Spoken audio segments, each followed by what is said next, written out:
Bonjour, donc on doit continuer notre dernière partie concernant le cours de la lithotripsie. Donc cette partie doit traiter l'application pratique de la lithotripsie sur l'homme. Donc commençons par la préparation des patients pour la lithotripsie. Donc prise en charge des patients. La phase hospitalière. Qu'est-ce qu'on doit faire? Une installation dans une chambre.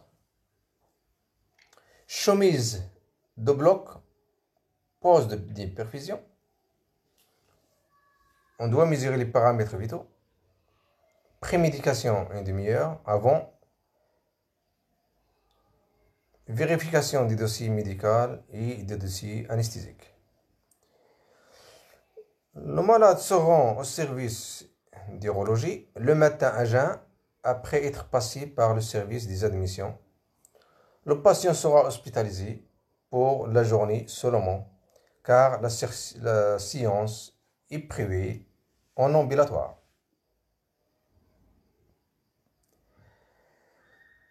Maintenant, parlons des contre-indications à vérifier avant de commencer la lithotripsie. Si la lithotripsie extracorporelle a fait preuve de son innocuité à court terme, dans la plupart des situations, plusieurs étapes pathologiques peuvent contre-indiquer cette technique, de manière temporaire ou définitive, ou alors nécessiter des précautions particulières. Il s'agit des artériopathies calcifiées ou anévrisme mal de l'aorte et des artères rénales, des troubles de l'hémostase non corrigés, de l'hypertension artérielle non contrôlée, de la grossesse, des infections urinaires non traitées, de l'obstruction des voies urinaires sous-jacentes au calcul et des patients porteurs de stimulateurs cardiaques. L'obésité morbide n'est pas une réelle contre-indication à la lithotripsie extracorporelle, mais parfois, elle peut empêcher le positionnement correct du deuxième foyer de la tête de traitement sur le calcul et donc le traitement en général. Ça veut dire problème de la zone focale, ça veut dire c'est la focalisation des zones de choc. Les contre-indications relatives, patient porteur d'un stimulateur cardiaque, patient porteur d'un rein unique. Et donc, il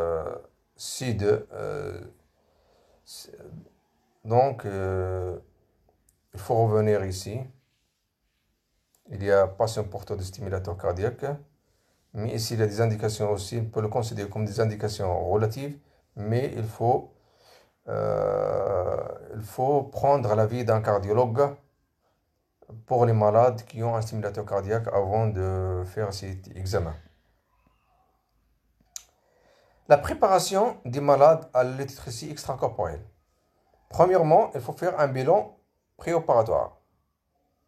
Comme toute intervention, la lithotripsie extracorporelle nécessite un bilan préopératoire simple, évaluant la stérilité des urines, ça veut dire examen cytobactériologie urinaire au CBI, de coagulation TPTCA, la créatinine sanguine et l'état cardiaque, si le tétrisseur ne peut être désynchronisé des rythmes cardiaques.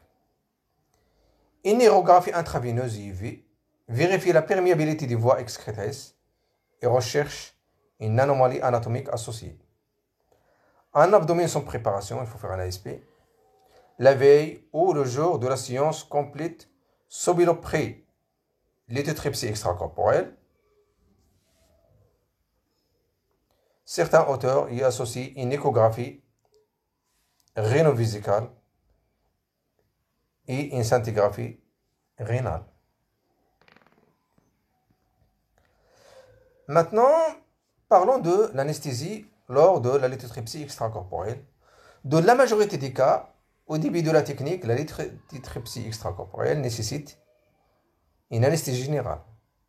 Dès que la présence d'un anesthésiste est envisagée, une consultation d'anesthésie pré-thérapeutique doit être prévue.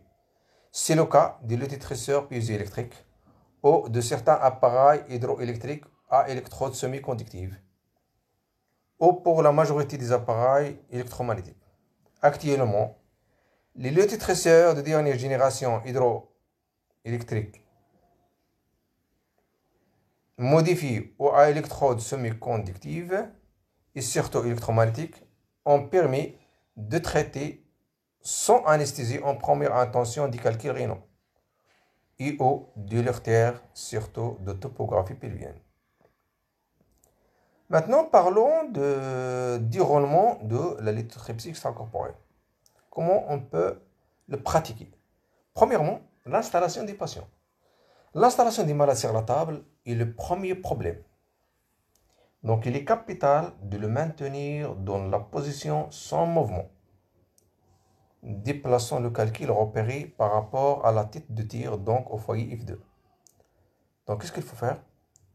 Il faut bien placer le malade sur la table de telle manière qu'il ne bouge pas, car s'il bouge, le calcul doit sortir du foyer deuxième foyer de la tête de tir et donc de focalisation des zones de choc. Deuxièmement, qu'est-ce qu'il faut faire? Repérage du calcul.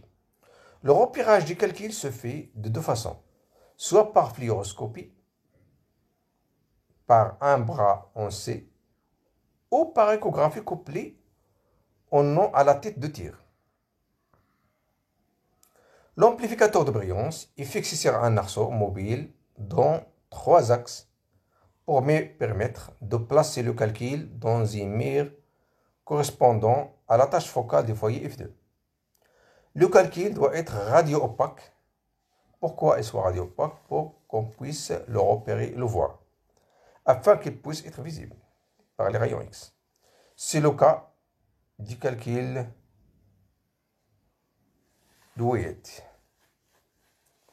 Certains calculs composés d'acide urique, anhydre, et enveloppés d'oxalate de calcium peuvent être repérés à l'aide de la fluorescence. Ça veut dire par la scopie. Les structures osseuses, comme l'aile iliaque ou le sacrum, peuvent nécessiter une position particulière en procubitus. Si le calcul est opaque, le repérage est réalisé le plus souvent par fluoroscopie, en prenant en vue de face, en vue de face, axe XY, pour placer le calcul au centre de la mire. Ensuite, une vue en oblique sur un angle de 30 degrés permet de localiser le calcul en profondeur, axe Z, en le plaçant de la mire de l'écran de l'amplificateur de brillance. Le tir peut alors commencer en demandant au patient de garder une position stable afin d'éviter tout déplacement du calcul en dehors du foyer F2. Un des avantages de cette machine est que pendant le traitement, on peut vérifier la bonne position du calcul sans arrêter la machine et faire des réajustements pendant le tir. Pour maintenir le calcul dans la zone focale, le repérage doit se faire par le médecin traitant ou un assistant qualifié en tenant compte du temps, car l'efficacité de la lithotripsie extracorporelle est en corrélation avec le nombre de traitements réalisés par un même opérateur. Donc, ce qu'il faut retenir de ce paragraphe, donc le repérage du calcul, on s'aide en prenant l'aide avec un type rayon X et un amplificateur de luminance, de telle manière d'amener ou bien de positionner le calcul dans la zone focale de la tête de lithotripsie, lithotrisseur. Et avant de commencer le traitement, il faut demander au malade de ne pas bouger, car s'il bouge, donc le calcul doit quitter la zone focale de la tête de tir des ondes de choc. À la fin d'examen, ou bien à la fin de la séance de traitement, le malade quitte la salle, donc on doit faire un suivi post-opératoire immédiat de l'heure. Les suites immédiates sont en général peu douloureuses. Le patient aura été informé lors de la consultation d'indication des traitements de la possibilité de crise de colique néphritique dans 20% des cas. Ils sont calmés par un traitement anti-inflammatoire. Il est rare que l'on soit amené à monter une sonde double G pour les crises hyperalgiques après la lithotripsie extracorporelle. La sonde double G, donc, il est monté dans l'artère pour soulager les crises hyperalgiques. Il y a un autre problème, puisqu'on utilise les ondes de choc, donc il y a un risque d'avoir l'hématérie. Si on a l'hématérie, elles sont fréquentes et souvent asymptomatiques. Le malade doit en avoir été informé lors de la consultation préopératoire. Une cure de diurèse est en général suffisante pour la traiter. On doit maintenant suivre l'expulsion de fragments. Il est indispensable de prévenir le malade de filtrer ses urines pendant les 3 ou 4 jours suivant la lithotripsie extracorporelle pour recueillir les fragments ou le sable éliminé. Toutefois, il n'y a que 34% des malades chez lesquels ce recueil permet d'obtenir des matériels permettant une analyse. Le but est obtenir une analyse morphologique et physique par spectrophotométrie infrarouge, qui est le premier élément du bilan de la lithogénèse des patients. L'analyse chimique n'est plus recommandée car il est source d'erreurs d'identification de nature et ne différencie pas l'oxalate de calcium monohydraté et l'oxalate déhydraté. Non, ça veut dire non oxalohydraté. Donc, qu'est-ce qu'il faut faire concernant les fragments? On demande au malade, car quel est l'objectif de la lithotripsie? C'est de fragmenter les gros calculs pour avoir des petits calculs ou bien du sable. On demande au malade d'uriner et de filtrer ces urines-là pour collecter ces petits calculs-là. Et ces petits calculs-là, donc, on essaie de les envoyer au laboratoire pour avoir leur nature physique, une analyse morphologique et physique par spectrophotométrie infrarouge pour savoir leur type et adapter la suite ou bien la surveillance.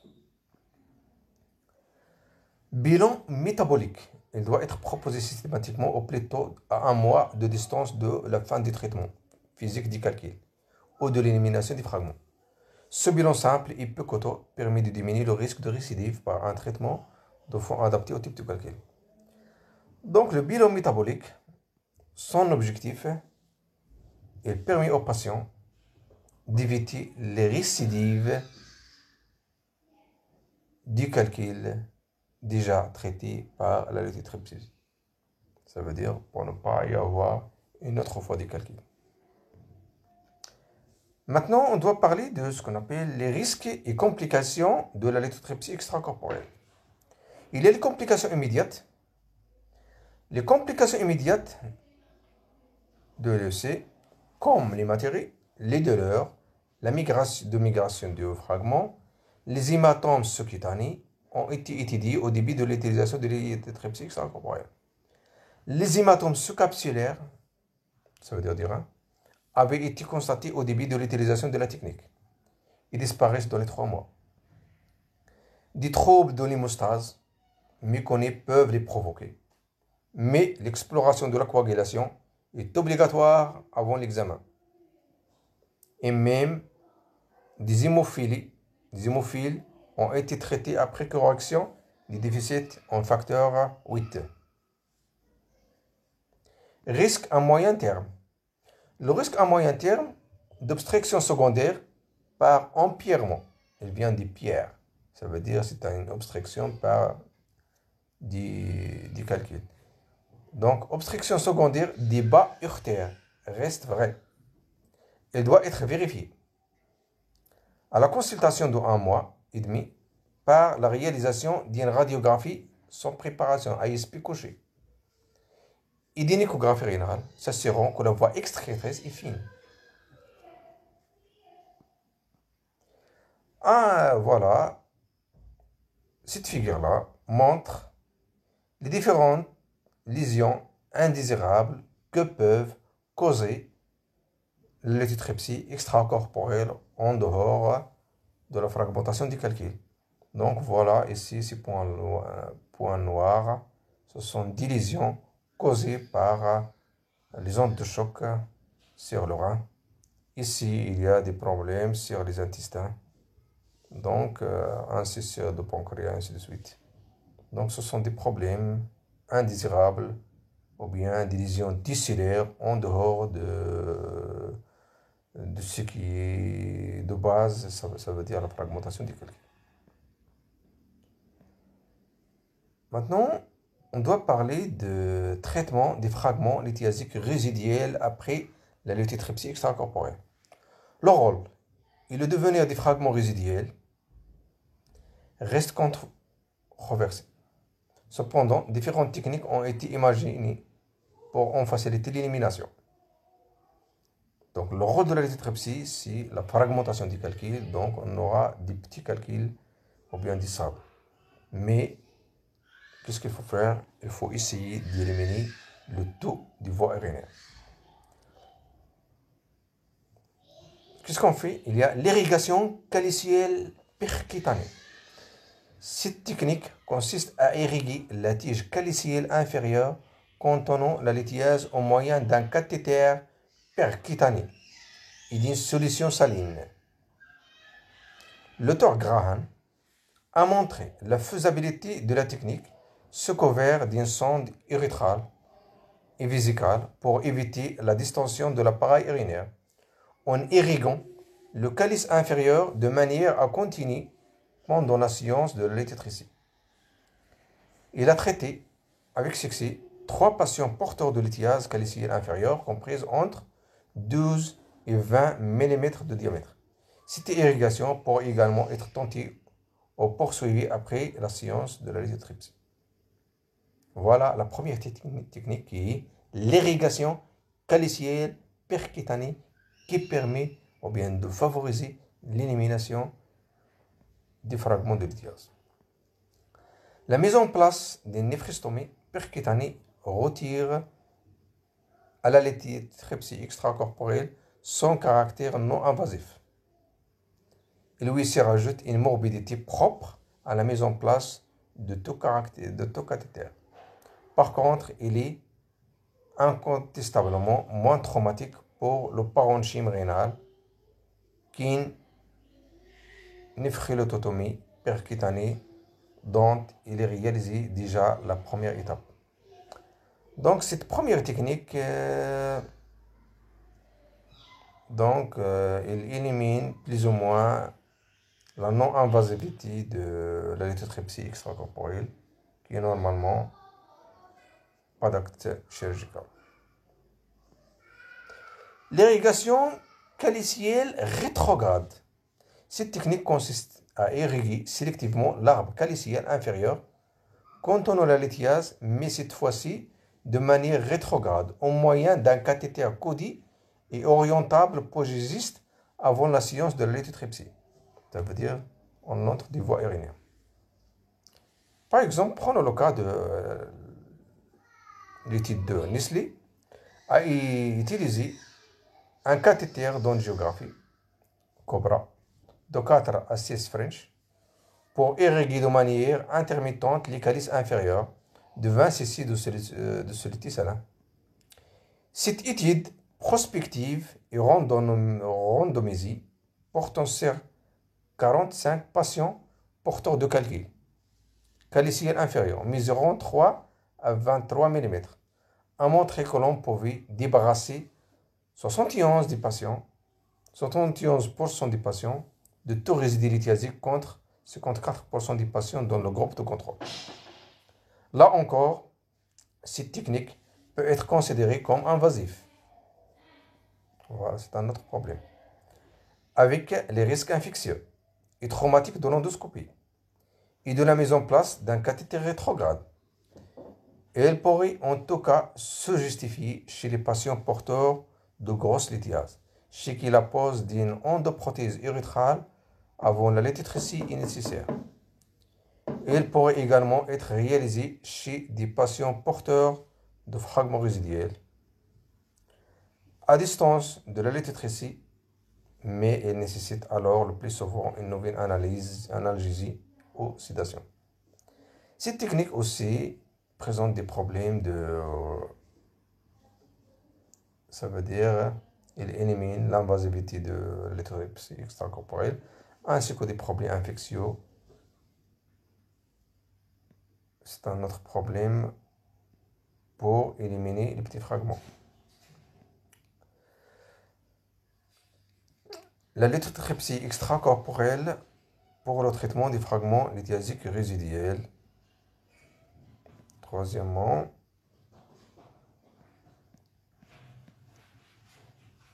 on doit parler de notre expérience. 3 auteurs ont rapporté leur expérience de retraitement précoce des fragments lithiasiques résiduels par lithotripsie extracorporelle.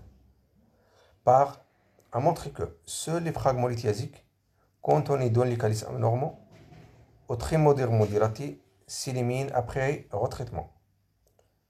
Les auteurs m'ont agréé 12 de ces patients portés de fragments résiduels de moins de 4 mm après retraitement par la lithotripsie extracorporelle. Un autre auteur, il s'appelle Gring, enfin a montré de manière prospective et randomisée que le traitement de résidus lithiasiques de moins de 5 mm a changé depuis au minimum 2 mois dans un arbre caliciel non distendu permettait leur élimination complète de 40% des cas, contre seulement 4% dans le groupe de contrôle non traité. Donc, plusieurs hypothèses ont été avancées pour expliquer l'effet bénéfique d'une nouvelle lithotripsie sur l'élimination des fragments lithiasiques. Il fragmenterait les débris en résidus encore plus fins, capables de s'éliminer plus facilement. Il disparaîtrait également les résidus qui avaient pu s'agréger entre eux après sédimentation dans un fond de calice. Le retraitement des résidus lithiasiques de petite taille est asymptomatique, ne semble pouvoir se justifier à l'heure actuelle qu'avec un lithotripseur piézoélectrique, ne nécessitant ni anesthésie ni médication, comme ce fut le cas dans les 3 études citées. D'autre part, son faible volume focal permet de cibler au mieux les résidus en minimisant les dommages au parenchyme environnant. Donc, qu'est-ce qu'on a dit jusqu'à maintenant? Donc, ce sont des techniques, ce sont des études scientifiques qui permettent le traitement des fragments résiduels après la lithotripsie pour faciliter leur élimination. Soit on utilise une irrigation calicielle percutanée, c'est un geste invasif, soit une irrigation calicielle rétrograde en utilisant des sondes, soit on utilise ce qu'on appelle un retraitement par la lithotripsie extracorporelle. L'objectif de tout ça, c'est d'essayer de favoriser l'élimination rapide des fragments résiduels des calculs rénaux. Et toutes ces études-là montrent que la réussite n'est pas 100%.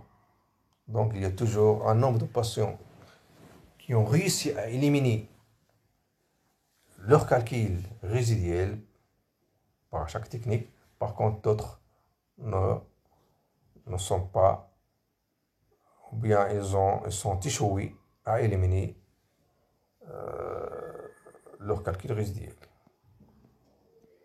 Et donc, en fin de compte, la lithotripsie extracorporelle, son rôle en général, c'est de fragmenter les calculs rénaux,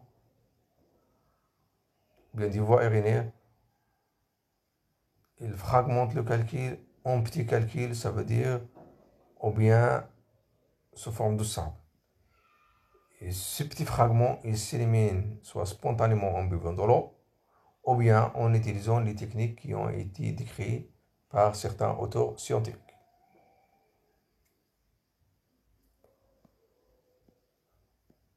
Mais la lithotripsie, c'est vrai, c'est une thérapeutique non invasive, mais ça peut présenter certaines complications, comme on a déjà dit, douleurs, hématurie, infection, et parfois des lésions destructives adjacentes, par exemple des lésions des reins, des lésions des intestins et des tissus en général. Maintenant, parlons d'un exemple d'appareillage de lithotripsie avec quelques caractéristiques techniques. Prenons l'exemple d'un lithotriceur à source électroconductive, exemple sonolite 6 d'un service hospitalier ici au Maroc. Je vous donne un exemple. Il s'agit d'un appareil muni d'un générateur à ondes de choc électroconductive adapté à toutes les situations et à tous les patients. Profondeur de traitement jusqu'à 21 cm, adapté pour les personnes obèses. Accès facile au calcul des moyens et bas heurtaires. Générateur de grand diamètre 29 cm pour le confort des patients et la diffusion de la douleur sur la peau des patients. Membrane en silicone souple gonflable qui s'adapte à tous les patients pédiatriques. Et ainsi de suite. Le principe de base de la technologie électroconductive est de créer une décharge électrique au même point dans une solution supraconductive. Décharge successive strictement identique. L'origine F1 de toutes les ondes de choc est stable.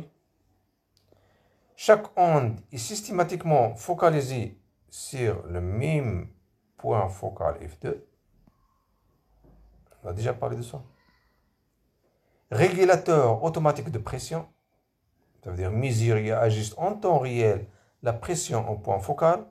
Ce système de régulation, choc après choc, donne une stabilité de l'onde ultrasonore, quelle que soit l'usure de l'électrode, et apporte des résultats cliniques stables dans le temps.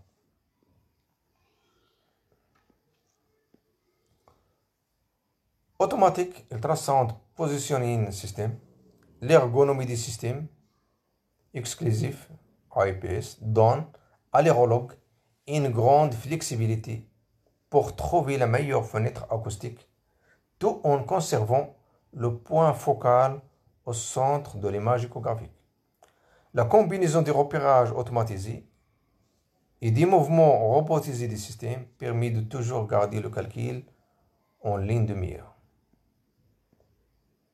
Voilà une table d'urologie de lithotripsie extracorporelle. Il doit être muni d'un système de repérage fluoroscopique. L'axe de radiologie de cet exemple est adapté pour les localisations de calcul les plus complexes qui requièrent des projections latérales ou transversales. Le système est équipé d'un générateur de 15 kW à anodes tournante et d'un amplificateur de luminance de brillance. Résolution 23-31 cm avec une caméra à haute performance. Grâce au mouvement isocentrique motorisé dans l'épreuve de projection, le point focal est toujours au centre des champs de vision.